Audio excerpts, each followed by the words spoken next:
नाज़रीन, जामशोरो मां तव्हांखे रिपोर्ट ॾींदा हलूं। जामशोरो पब्लिक हेल्थ खाते जे नाअहलीअ सबबि ॻोठ अब्दुल्ला चावड़ो जे वाटर सप्लाई स्कीम जे पाणीअ वारे टांके जे भित ओचितो धमाके सां भॼी पई। इन टांके जे भॼण सबबि पाणी चावड़ा बिरादरी जे घरनि में काहे पियो, जंहिं सबबि कचनि घरनि जूं भितियूं किरी पयूं। उन सां गॾोगॾु मिसकिन माण्हुनि जे घरनि में पियल राशन समेत घरनि जे इस्तेमाल जो सामान सड़ी पिणु ज़ाया थी वियो।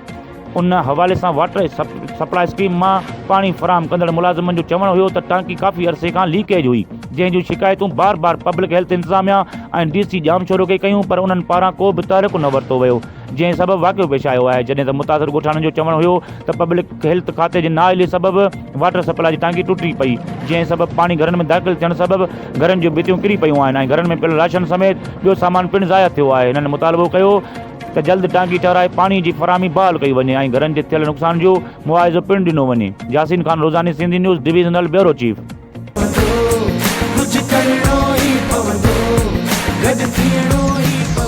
एकता जो हिकु आवाज़, इल्म पिरायो, सिंध संवारियो।